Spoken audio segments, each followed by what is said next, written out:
Hello, everybody out there in YouTube land and Rumble land and X land. Welcome back to Diego Knows. I, of course, am Diego. Let's finish talking about this abortion known as In Just Like Crap Season 2. Okay, let's just fucking get it over with. Okay, I want to apologize for the lull that I had here. It's circumstances out of my control. But now, today, Thursday, today would have been the day that that another new episode aired. So I'm finally going to finish the review for last week's episode, okay? Because this is the season finale, not the series finale, unfortunately, but it is the season finale. Yes, I guess they're coming back for season 3. What the fuck, man? How are you going to recover? I don't get it. This past season 2 was a little bit better than season 1, but not much.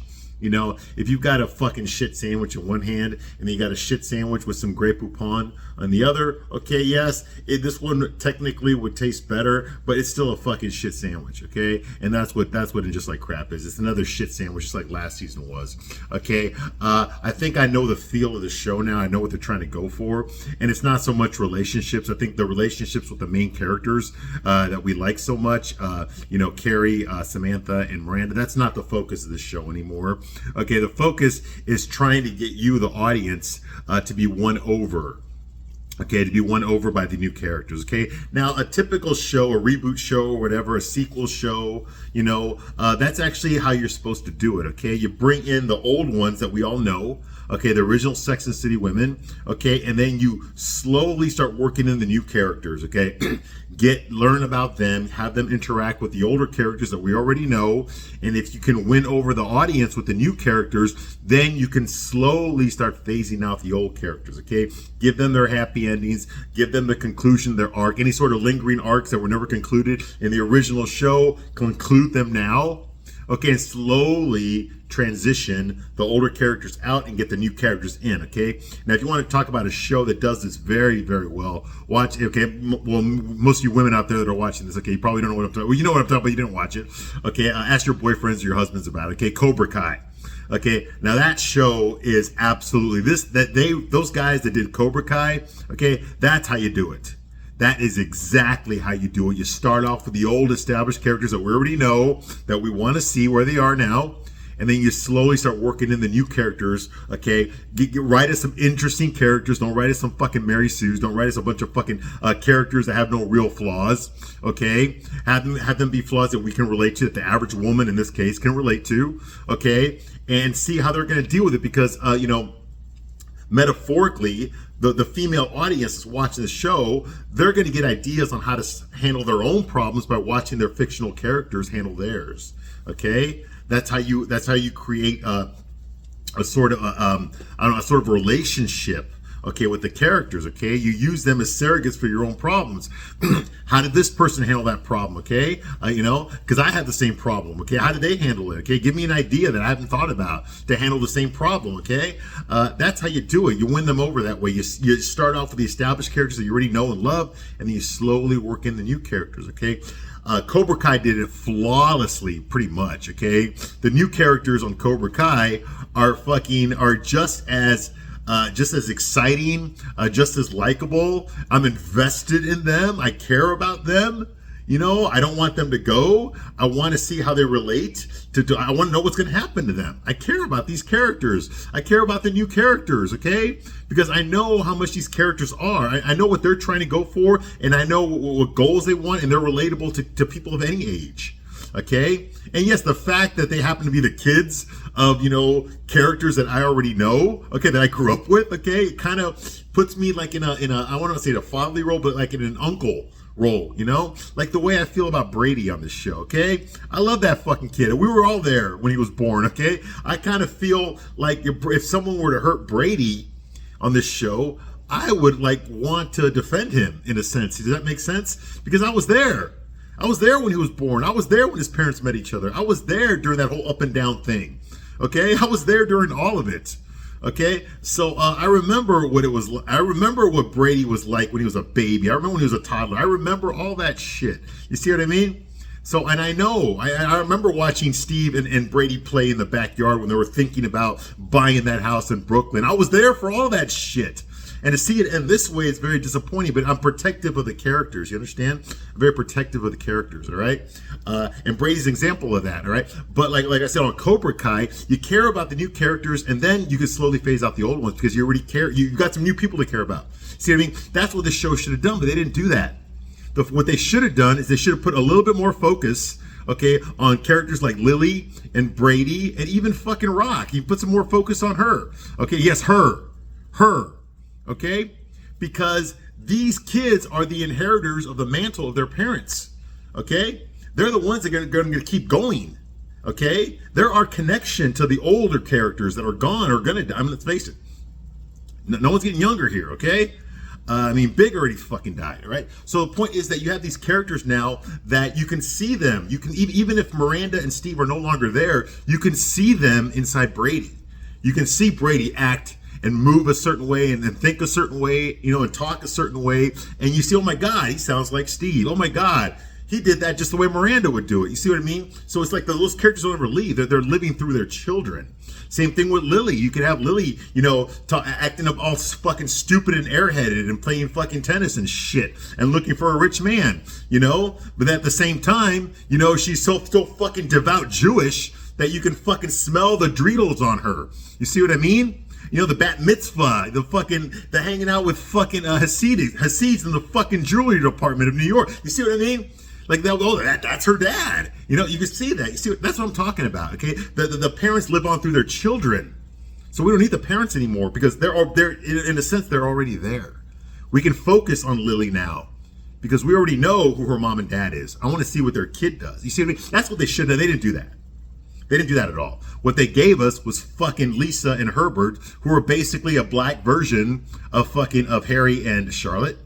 Okay. What the fuck do we care about them? What kind of problems do they have that are so fucking relatable? How many of you women out there are multimillionaires who have husbands that are that campaign for fucking city comptroller, that went to fucking Harvard Law School, that live in a big fucking Manhattan fucking apartment, a multi-million-dollar apartment, that have super fucking rich kids in private school, and that she works offhand as a documentarian that makes no fucking documentaries because she doesn't have to. She doesn't have to make documentaries. Sorry about that. She doesn't have to make documentaries because her husband supports her. You see what I mean? It's like, well, we don't need that. We don't need her. She serves no purpose. She's nothing. You see, we can't relate. How many people can relate to that? No, not many. Not many. Okay? And if you want to get people invested in your show, you have to have relatable characters. There's nothing relatable about Lisa. Oh, gosh, she had a baby, she had a miscarriage, she was fucking 52. Everyone saw that coming. This wasn't some fucking, 30-year-old woman who was trying for a long time with her husband, and then all of a sudden, 5-6 months in, she loses the baby. No, because that would have been, we would have had time to invest in that. We could have seen them looking forward to it. He could have been putting together the fucking, the crib, they could have been buying baby clothes. They could have been coming up with names. They could have been doing all this shit. And then all of a sudden she loses the baby. Oh man, that's devastating because we were on that journey with her for 5-6 months. That would be devastating, okay? His expectations of what was going to happen, her expectations to have it all fucking blow up just like that. That would have been drama. That would have been cool. But no, she got pregnant at 52 and only to have a miscarriage the next fucking day. After she had a conversation with her, she yelled at her husband basically because she blamed him for everything. Okay, about how it's not that maybe she shouldn't have the kid, because her career. She already had 3 kids, and her career is in jeopardy if she goes through with this kid, having this kid. You see what I mean? It's like, well, how the fuck? She didn't even fucking want the kid. She didn't even fucking want the kid, okay? And I still say that, man, that was a fucking, Herbert, what you should have done when she told you she lost the baby, okay, you should have gone in the bathroom and looked for a fucking coat hanger. That's what you should have fucking done. Because that's what I think fucking happened. But I think that's where the real guilt came from, okay? But anyway, but women get away with murder on this show all the fucking time, so who gives a shit, right? Most of you don't care. It's just fucking abortion. No fucking big deal. It's not even really alive yet. She just killed the kid. She just killed the baby. It's no fucking big deal, right? Yeah, it's just a fucking other boy that ain't gonna fucking amount to shit anyway, right? Okay, what if I told you that baby inside of her was a girl? Oh, and now it's bad, isn't it? Oh no. Yeah, see what I mean? It's all fucking hypocrisy. It's okay when it's a little boy in there. When it's a little girl in there, oh, you see what I mean? That's what I'm fucking talking about. And this show's all about that shit, right?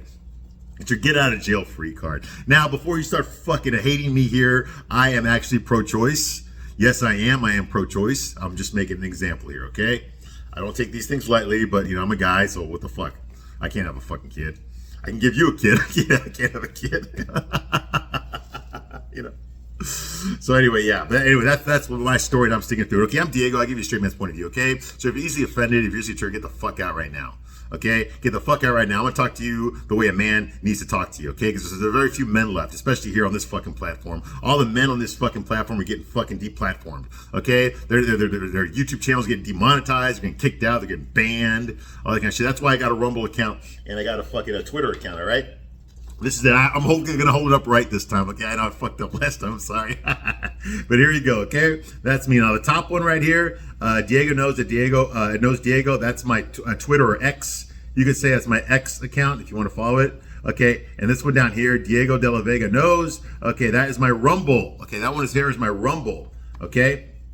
Because someone took Diego Knows on Rumble. Go figure, okay? So all the videos I make here, I post it on there too, okay? So in case they deplatform me here, which I don't see why they should. I mean, I'm fucking small fry. I'm not monetized. I do this for fun. I don't do this for fucking money. Okay, that's why I'm not trying to fucking sell you a fucking book on how to pick up guys, right? Because whatever I know, you should have it for free. You should know for free. I just talk from experience about my own life, my own personal struggles, and my own. I've dated several. I'm not trying to puff my own Peter here or nothing, but I've dated my fair share of women. I have. I was actively dating in my 20s when Sex and the City came out, when it became a thing. All right, and every fucking hot girl I knew was watching that show and talking about it. So that's how I got hooked on the show. I started watching it because all the girls I knew were talking about it, and I got hooked. I liked it. Okay, it was bullshit. Complete bullshit. They never got the guys correct. I mean, most of the time, they did not get the men on that show correct. There were no real men on that show, just like there's no real men on this show either, except for Steve. But, Steve's not a main character. They'll do almost no focus on him. It's on all the other fucking characters that we don't give a shit about. How is that possible? The only character I really give a shit about the most is Steve, and we hardly ever see him. Okay, but we get a shitload of fucking Naya and Lisa and Seema, okay, and Shay. And I don't give a shit about any of them. You see what I mean? I don't care about their lives. I can give two fucks about what they do or who they're with or who they're fucking or what they think about themselves or what kind of pronouns. Yeah, I don't give two fucking shits about them. That's the problem. We don't care about these new characters. We don't give a shit about them. They're only there for one reason, to lecture you. Okay, all you fucking white women, middle-aged white women that are watching this show, okay, in case you didn't know this, you're homophobic and you're racist too. Okay, and that's why we need characters like Shay and Seema and Lisa, okay, and Naya to educate you on your own biasness. You see what I mean? Okay, that's why they're there, because their target audience, let's face it, Sex and the City was mostly white women that watched that show, and some gay guys, but mostly it was white women, okay? All of you, okay, have internalized racism inside of you, and internalized homophobia inside. Yeah, you didn't know that, did you? But you do. You do. And that's why you need to be educated by these characters, okay? Just like the characters on the show, Charlotte, Miranda, and Carrie need to be educated on their own racism and homophobia. And that's why these characters are shoved in there in your fucking face, okay? Whether you want to look at them or not, they're there. They are there. Okay, that's the problem with the show. Okay, you have to have a reason for them to be there, and not some bullshit meta reason. Oh, well, we need more black people on the show because they accuse the Sex and the City of being racist. Okay, no, that's the real reason they're on the show. We know that. We all know that. But they can't say that reason out loud, and they surely can't say that reason inside the context of the show. Okay, so they just fucking put them in there. Okay, to hopefully you'll care about them. And I'll say this, okay, I gave your characters a chance. Michael Patrick Queen and Samantha Butt Ugly Irby. I gave your characters a chance. Your characters are bullshit. There's nothing interesting about them. They're just self-inserts. That's all they fucking are. They're just self-inserts. They're you putting yourself into the fucking TV show. That's what Shay is. It's just Samantha Irby self-inserting herself. And believe it or not, Shay's actually better looking than Samantha Irby, if you can even fucking believe that. Oh my God. Look up Samantha Irby right now. Stop watching this video. Look up Samantha Irby right now. She is fucking as good looking as my fucking asshole, okay? She's dog fucking ugly with a capital bow wow. All right? Oh my fucking God, dude. Oh God, my God, dude. Now, would I take, which one would I take? Samantha Irby or Shay? Actually, I would choose the fucking the cyanide. All right, but anyway, we're not talking about me though. So yeah, absolutely, she's fucking dog ugly as shit. Anyway, okay, let's talk about this fucking episode. This is the end of fucking and just like crap. All right. So anyway, so we had the party here where everyone showed up. Okay, everyone that's a main character on the show showed up. The characters that really matter, like Steve and Brady, were not there. Okay, they were not on this. They were not there. Invited to the dinner. Can you believe that? Carrie did not invite Steve. Okay, but she invited fucking Jackie's wife, Smoke. Jackie was invited. Hey, I'm Mr. Heterosexual Asian guy. I like pussy. Yeah, that guy, that little motherfucker, yeah, he was invited. He looks like a homeless guy that walked out of a gay bar. Yeah, that guy, Jackie, yeah, he was invited, but yeah, his wife, Smoke, was invited, but Steve was not invited. Okay, yeah, go figure, yeah, even Brady was not invited. Yeah, go figure. All right, he's old enough to drink now, all right, yeah, but anyway. So yeah, so all these fucking people were invited that Carrie doesn't know. Fucking Naya was there. How well does Naya know Carrie? They barely fucking know each other. You know, just shit like that. It makes no fucking sense. Even Carrie and Lisa barely fucking know each other. Lisa's one of fucking Charlotte's friends. You see what I mean? That's what I'm fucking talking about. Okay? You know, all these people invited to her fucking going away apartment party, but she barely knows half of them. How well did fucking Herbert and Carrie know each other? They don't fucking know each other that well. Okay, Herbert's one of Charlotte's friends because they got kids that go to the same school. What the fuck does that have to do with Carrie? Nothing. What the fuck's Miranda doing there? She doesn't fucking know. She doesn't fucking know Herbert. How the fuck does she know Herbert? She doesn't. How the fuck does Miranda know fucking Smoke, Jackie's wife? They don't fucking know each other. You know, you see what I mean? That's what I'm talking about. What the fuck are they invited to Carrie's party for? You know, this is stupid. Oh my God. Anyway, all right. So they're all there. They have this stupid ass party. Of course, Aiden didn't show up because he said he'd never set foot in that apartment again. Because it reminds him of all the times that Carrie was fucking big behind his back and having her orgasms with Big instead of with him. So that hurts his feelings naturally. So what do you do when your feelings are hurt and your girlfriend broke your heart? You get back with her 2 more fucking times. That's what you do. All right. Yeah, it makes a lot of sense. Yeah. Like I said, did I tell you the gay guys wrote this episode? Yeah. Gay guys and fucking and men with vaginas wrote this episode. All right. So that's going on here. All right, because thinking about her too much. Okay, so anyway, the party's over. Okay, and Carrie's there talking to her pussy. Yeah, playing with her pussy. Yeah, because she got a cat now named Shoes. Yeah, everyone else is gone. Nobody helped her clean up. She's blowing out the candles by herself. How fucking sad is that? Some friends you got there, Carrie. Okay, but someone's throwing pebbles at her window. Okay, yeah, how romantic. It's Aiden. Aiden's down there in his fucking long sleeve sweater and jean or pants or whatever, and no bags, no jacket, no nothing. Okay, so she lets him upstairs. Okay, and now he's standing there in the doorway. He said he would never set foot in that apartment again, but there he is standing in the doorway of Carrie's old apartment on her last night there. Okay, and he's standing there like a fucking bullfighter. I guess someone told him to pose that way. He's got, you know, with the bent hip and shit. You're just like, you know, like he's waiting for a fucking bull to come up his ass. You know, he probably is. Okay. Now, what the fuck is a 62-year-old John Corbett, who in real life is married to Bo Derek, doing on this fucking show? I have no fucking idea. I know he's coloring his hair, just like Carrie is, but like, what the fuck, dude? He's 62 years old. Okay, what the fuck kind of a character like Aiden? I can understand, you know, when he was in his late 30s, when he dated Carrie before, back in the early 2000s, you know, falling in love with her, wanting to marry her, shit. But he's fucking 62 now. He's a father of 3. He's divorced. What the fuck? Why does he have to be divorced? Why does he have to be fucking single? Okay, and looking for a fucking girlfriend. Okay, and why is he so fucking pathetic that he has to go to fucking New York to get a girlfriend? And why the fuck is he so fucking pathetic that he needs to get back with the girl that fucked him over twice? What kind of a man does that? Not a man. Not a real man. And that's why I don't include Aiden, never did really, include Aiden as a man in that category. Steve's more of a man than he is, okay? Because he's a pussy. He lets Carrie walk all over him, okay? Think about it. I mean, I know we're seeing this from Carrie's point of view. Okay, hell yeah, you know, Aiden comes over every 2 weeks and they spend time together, they fuck, and then he goes back to Virginia and all that kind of shit. She's excited and she's happy about it and all that kind of shit. Okay, I get all that, but think about it, okay? What kind of a man has that much time available where he can just fucking do that? Fly to fucking New York every 2 weeks to hang out with a girlfriend that fucked him over. You know, I mean, what kind of a man does that? Not a real man. Not a real man. You're going to tell me there's no other women in fucking Virginia that he could get with? How about this? And how about you get with a woman that didn't fuck you over? How about that, huh? Not your style, is it though? Is it? No, yeah, you're not attracted to those women. You only fall in love with the ones that fuck you over. And I'll bet you they don't reveal it on the show. But I'll bet you anything. His wife Kathy, okay, who's average looking, okay. His wife Kathy, I bet you anything that she fucking cheated on him too.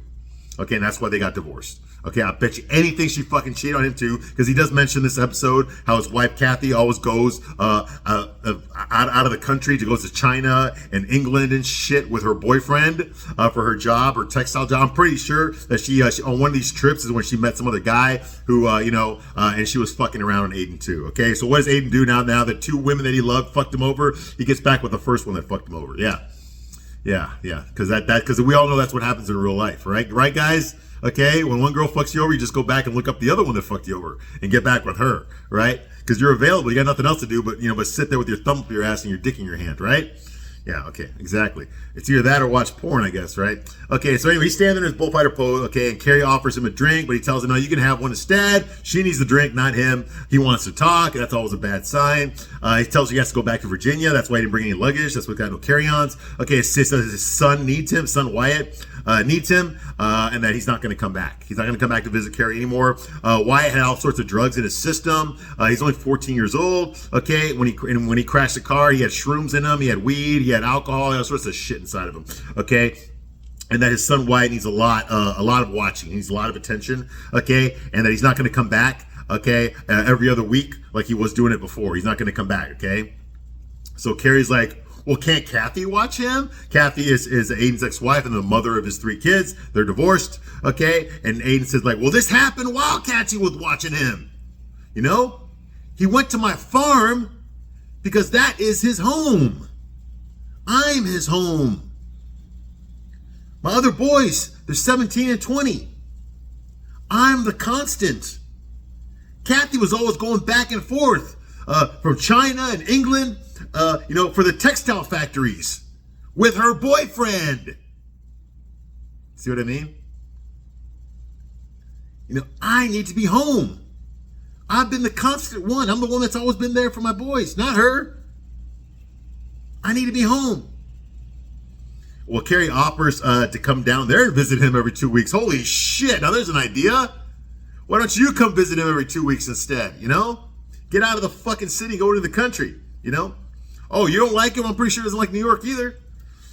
Aiden refuses her offer to come down and visit because he would be thinking about her too much. Bullshit. Now I know because the show's written by gay guys and men with vaginas that we are supposed to believe that Aiden is really in love with Carrie. Okay, but like I said, Aiden's not a real man. If this was a real man that this scene was happening to, this would be the breakup speech. Okay, not the fucking let's say we're still gonna make this thing work. This would be the breakup speech, okay? Because the truth is he doesn't even really give a shit about her. Well, maybe he does, but not enough to fucking uproot his life for her. Okay. Honestly, that's what I'm thinking, all right? It's bullshit. Okay, if he really did love Carrie, he would have found a way to make it work. He would have said, I'm going to give you an ultimatum, Carrie. Why don't you move to fucking Virginia with me? With me. Because my kids and I, we come together, okay? My kids are not adults yet. Well, one of them is, okay? But, I'm a package deal, okay? You're going to have to step up. Okay, how about that? How you like them apples, Carrie? You may not be might not be their mom, their stepmom, but you're the mom that stepped up. Yeah, you don't believe it either, do you? How do you think we feel? Exactly, it's bullshit. Of course not. All right. Sell that shit to Steve Harvey. Oh yeah, Steve Harvey. Yeah, good old Steve Harvey. Yeah, his wife's been cheating on him too. Yeah, with the chef and the bodyguard. Yeah, but that's another story. All right. Yeah. Steve Harvey. That's the guy all you women go to for advice on men, right? Steve Harvey. Yeah, and his wife's over here getting fucking filled out like an application. Okay, you see a fucking set of Chinese finger cuffs. She's getting it from the chef and her bodyguard at the fucking same time. And Steve Harvey's meanwhile he's fucking doing Family Feud and telling men how they need to step up and be better men while your wife's getting fucking filled out in the back. Yeah. Anyway, that's a different story though, isn't it? Okay, anyway, back to where we were talking about, okay? Aiden says, I've been thinking about you for years, Carrie.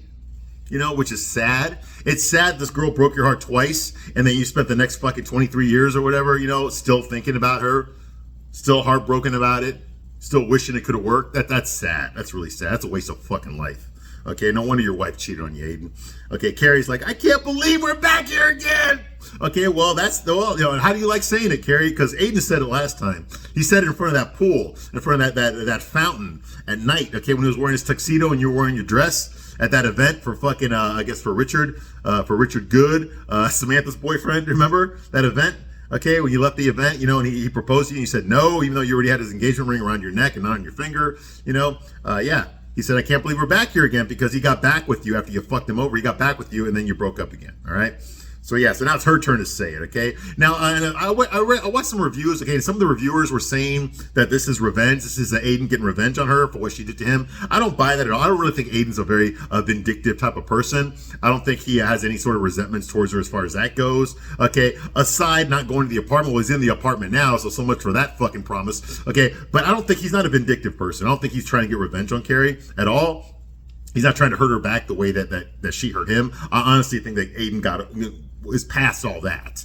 Okay, he's not that type of a person. Okay, but I do think that he's not necessarily trying to hurt her, but he's trying to put his priorities first. Hey, listen, you know, the bottom line is, Carrie. Okay, if it comes down between you and my children, I'm going to pick my children. Is what he's saying. Okay, my children need me right now. They need me right now. Okay, I think that's what he's trying to tell her. Okay. You know, he does tell her that. He tells her, I love you more than anyone else, except for my boys. My boys come first in my life. They do, you know. And it's sad because it implies that his ex-wife, Kathy, that in her life, her boyfriend comes first, not her kids. You see what I mean? All right. You know, he tells her, that's the only thing I love more than you is my boys, you know. I made a commitment to them. But I won't lose you again, Carrie. I'm not going to lose you again. I won't. Just give me some time. Well, how much time? Oh, 5 years. 5 years.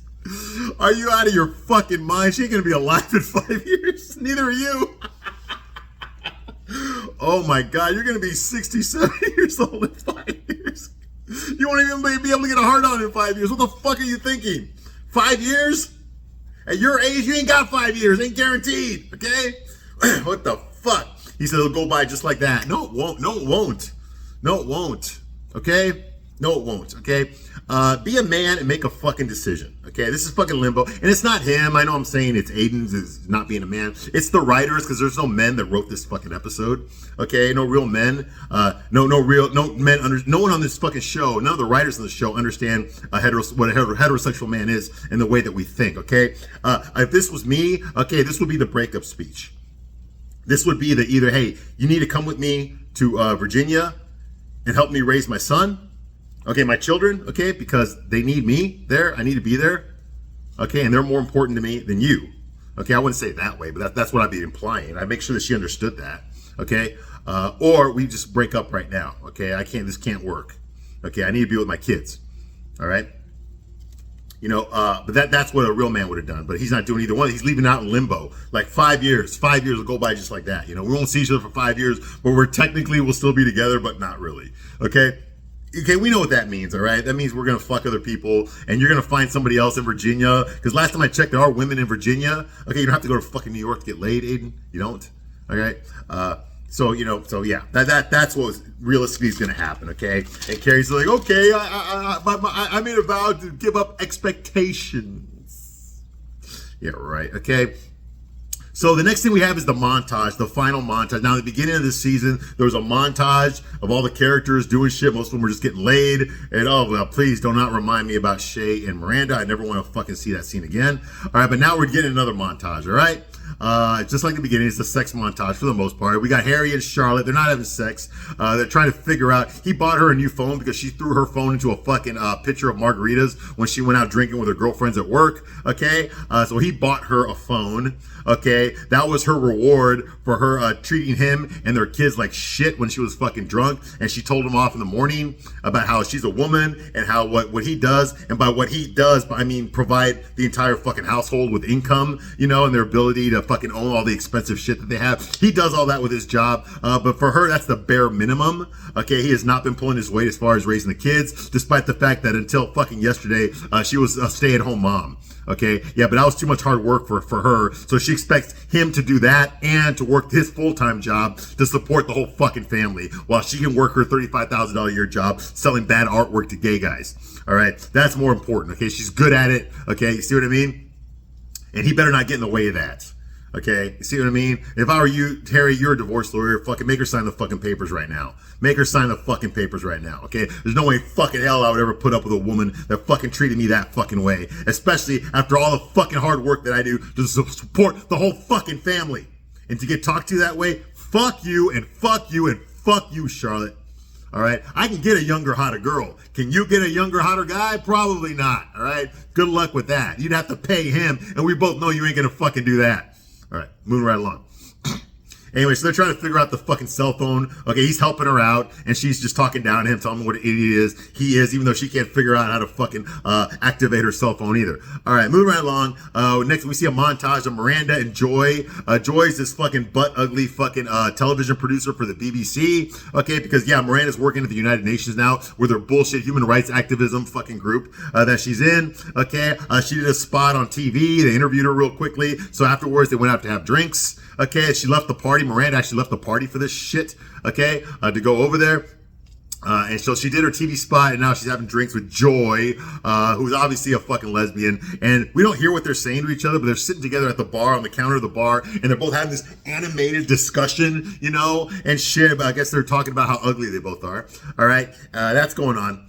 Okay, yeah. The next scene is Anthony is getting fucked up the ass by Giuseppe. Now, we already know that Giuseppe's got a big fucking cock. Yes, that is a plot point in this fucking season. Even Drew Barrymore about lost her fucking shit and went Niagara Falls down there when she saw it bulging out of his fucking romper when she had him and Anthony on her show. Okay, and yeah, now he's taking it up the ass. Okay, which I honestly thought he already did. So this is nothing shocking to me. I don't really want to see this, though. This is not what I wanted to fucking see. I mean, they had gay people on Sex and the City, but we didn't see them fucking each other. Okay, like we are now. Okay, I really did not feel comfortable watching that. Okay, but anyway, it looks like fucking, you know, the look on his face, you know, while he's getting fucked up the ass is just like he's staring at all these bottles of fucking anal lube that they bought or that they have on their nightstand while he's getting fucked up the ass, okay? It was a deal breaker, literally. Giuseppe was going to leave and go back to Rome and stay there forever if Anthony didn't let fucking Giuseppe fuck him up the ass. Because that to him, that symbolizes their relationship and laying down their guard, laying down their walls in their relationship. And by that, it means fucking him up the ass. Anthony is an ass virgin. He's already been fucked up the ass, even though he's been gay his whole life. But he decides to take it up the ass for Giuseppe, for his love for Giuseppe, okay? Yes, that's a plot point on this fucking show. Oh my God.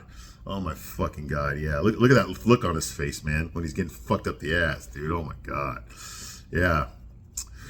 All right, moving right along. Yeah, Shay gets back to her fucking apartment, okay, and she looks like a fucking Korean dictator. And what did she bring with her? She brought fucking cue ball Popeyes. I'm gonna start calling that. Okay, her. Ugly, but it's a her. Cue Ball Popeye's real name is Toby, but I don't like that name. She doesn't look like a Toby to me. She looks like a fucking Cue Ball Popeye. Okay, so she shows up there with her fucking head, fucking, you know, just hurting my vision and shit. Even though it's dark in the room, it'd have to be dark to fucking look at both of them. Okay, and they start doing their fucking, their bumping uglies. And by bumping uglies, I mean kissing. They haven't gotten to the real bumping uglies yet. All right, yeah. Okay, showing up, yeah. So that happens, all right. Next thing we have is Toussaint. Remember Toussaint? You know? With his fucking cleavage? You like chocolate. Yeah, Toussaint shows up with Naya. Naya was fucking fingering herself at the fucking dinner table watching him.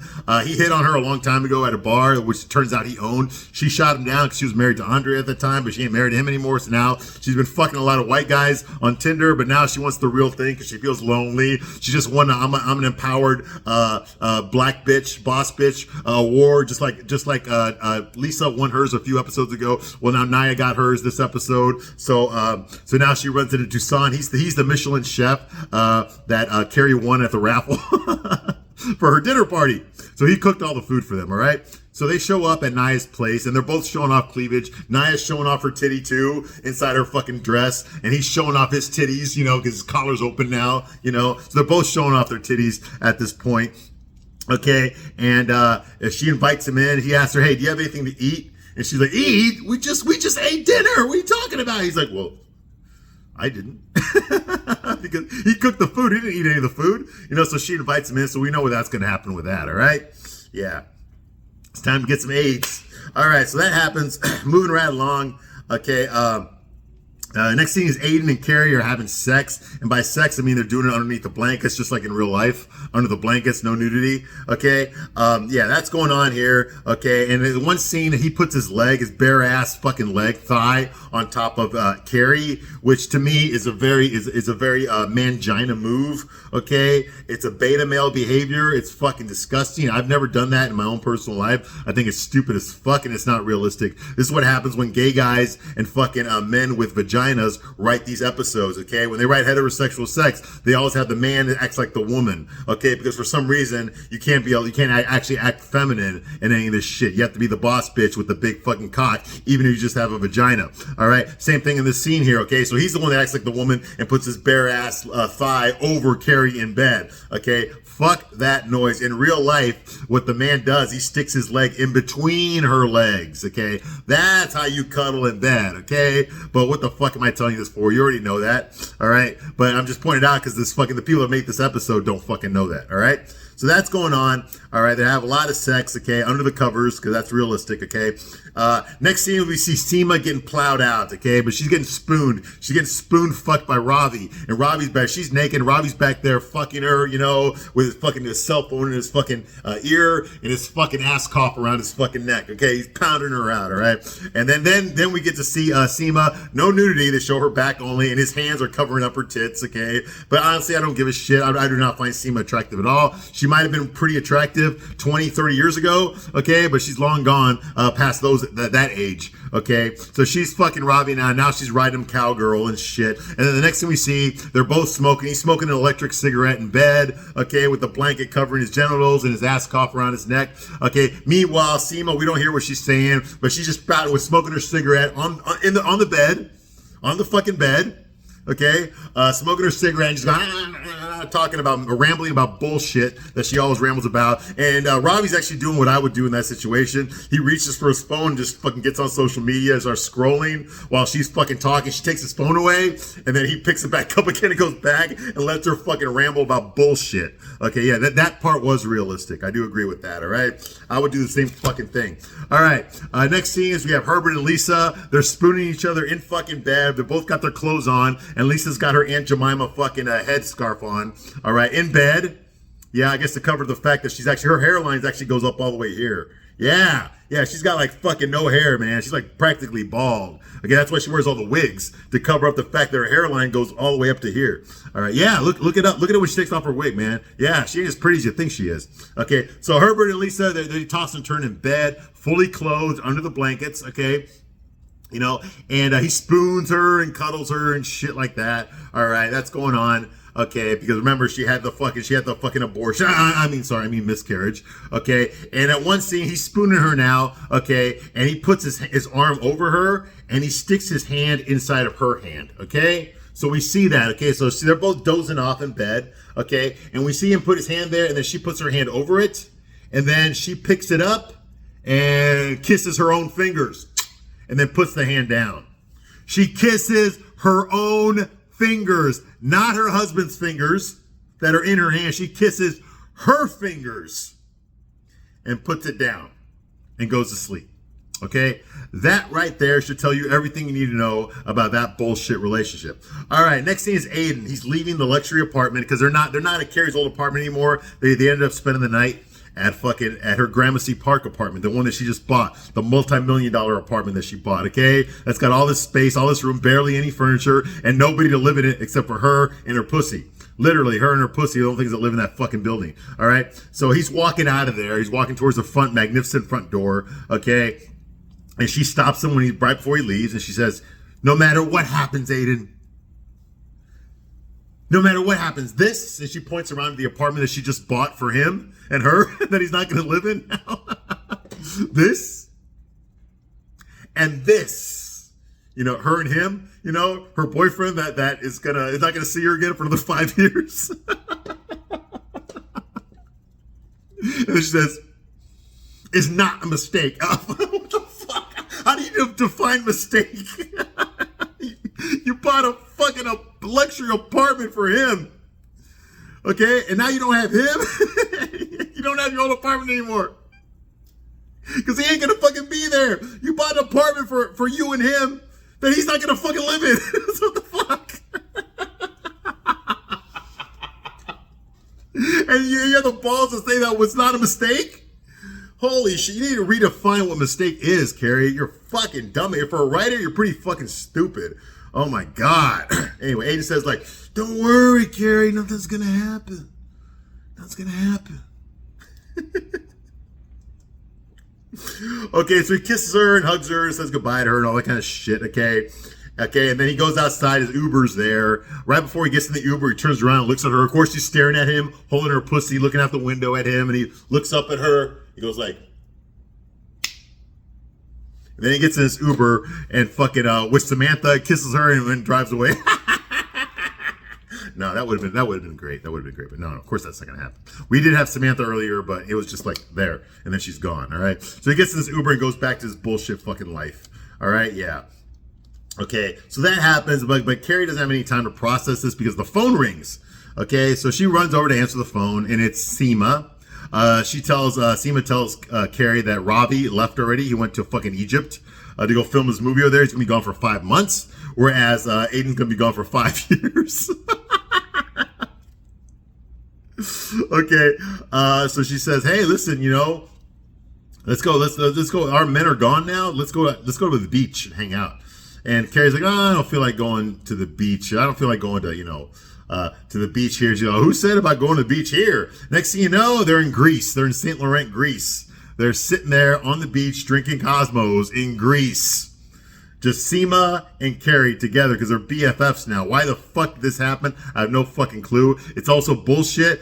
Carrie would never fucking go out to Greece with fucking Seema. She would go with fucking Samantha, Miranda, and Charlotte. Okay, she would not go with Seema. Okay, how the fuck she replaced her friends? Okay, all the shit that she would normally talk to her 3 girlfriends about, she's now talking about with Seema and Shay, and just people that just fucking don't fucking matter in her life. Okay, they just keep showing up. They have to they keep showing up on my fucking TV screen, and I don't want to fucking see them. They serve no fucking purpose, but they keep fucking showing up. So they have to find reasons to have them be in my fucking TV screen. Okay, and it's because Carrie lets them in. It's because Charlotte lets them in. It's because fucking Miranda lets them in, and then they abandon them to us, and we have to watch their bullshit life story. I don't give 2 fucking shits about Seema. I don't give a shit about fucking Lisa. I don't give a shit about fucking Naya and her love life. I don't give a shit about fucking dog ugly fucking Shay and Popeye the Sailor Man who's fucking scissoring her right now. I don't give 2 fucking shits about any of them. I don't care. I don't fucking care. We got Miranda, who's a bitch. We got Charlotte, who's a bitch, and that's a new development. And we got Carrie, who should be the fucking leader here, but she's always asking everyone else for advice. She's always trying to prop up everybody else. And then she needs someone to prop her up too. Who the fuck's in charge here? Nobody. There's no fucking Samantha here. There's nobody in charge. You think Samantha would let any of this shit happen under her watch? Fuck no. That's what's missing on this show. That's what's fucking missing. And by the way, Kim Cattrall did an interview. The only reason she showed up in this episode is because fucking the CEO of fucking HBO called her personally and said, "How much money will it take to get you to make an appearance?" And so she made her fucking appearance, and that was it. And then afterwards, she said, I'm quoting Kim Cattrall. She said, "Cha-ching!" And then she went to go fucking have some fucking drinks, all right? She did it in one fucking afternoon. And her stipulation was that Patricia Field had to pick out her outfit for that scene, okay? And I guess she did, all right. So that happens, all right? So anyway, so Seema and fucking Carrie are on the beach in Greece, okay? Drinking fucking Cosmos. Yeah, whoopie-doo. And Seema says, like, "You know what, Carrie? We ran after love. And what did it get us? What if those guys never come back? You know, well, actually, you know what, Seema? You missed the fucking, the luxury train years ago. Okay? You should have fucking found the love of your life years ago. Okay? You waited till you're in your fucking late 50s to fall in love, to seriously fall in love? You out of your fucking mind. I'm not talking about when you were a temp at the fucking law firm and you told that one, or your boss, okay, that you were in love with him back then. No. Okay? You should have fucking fallen in love a long time ago, but you didn't. You know why you didn't? Because you were already in love with your fucking career. That's why you have no fucking kids. That's why you have no fucking relationship. All you care about is the money that you make from your fucking career. You brag to everyone about how much fucking money you have in your bank account, about how successful and fabulous you are. But when push comes to shove, you don't fucking like yourself too much. It's like something is missing, isn't it? Okay? You got nobody to blame but yourself. Okay? Now that you're in your 50s, you realize, oh my God, I got all this money. You know, I live this luxury lifestyle. I smoke the best cigarettes. But nobody gives a shit about me. Yeah, it sucks, doesn't it? But you already picked your priorities. So I don't feel sorry for you. There's a reason you're that age and still alone. Same thing with you, Carrie. Besides the fact that you killed your husband, okay? There's a reason you're alone too. You know, how come you don't have any kids? Yeah, exactly, because kids don't matter. Your career matters. But Carrie doesn't even really need to work anymore. She's already inherited her money, so what the fuck? What the fuck else she got to do with her life? Nothing. Why make a TV show about that? You know? This ain't a Carrie from Sex and the City. The Carrie from Sex and the City struggled. This one doesn't need to do shit. You know?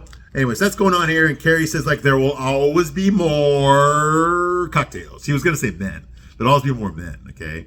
Well, yeah, you're going to have to pay for them, though, Carrie. You're going to have to pay for them. You know? Otherwise, you know, the fried cook at McDonald's, he'll go out with you. All right? She's like, there'll always be more cocktails.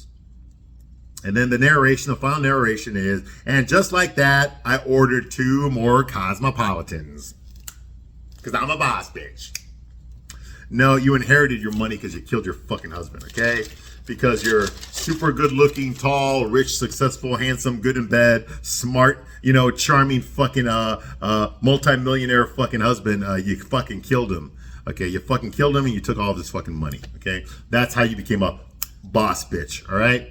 Okay, thank God this show is over. I'm going to take a little break now from reviewing, but I'll be back soon. I'm going to start reviewing fucking some chick flicks. I don't know which ones yet. I got a list. But if you want to help me out, comment and let me know what chick flick I should review next. I've already reviewed several chick flicks, so please don't ask me to review one that I've already reviewed, okay? Look on my channel. I already did Thelma and Louise. I already did The Notebook. I already did Pretty Woman. I already did Dirty Dancing, okay? And some other fucking movies. I did Breakfast at Tiffany's, okay? I've already done those, okay? The videos are here already, okay? I already told you what I thought about that, all right? Officer and Gentleman, I did that one too. Okay, so I'm gonna have to pick some fucking chick flicks and fucking start reviewing them, okay? So anyway, I thank you very much for watching these videos, okay? I was a big fan of Sex and the City. I hate this show, but when season 3 comes out, we're gonna review those too, okay? All right, so thank you very much, all right? And take care of yourself. Bye.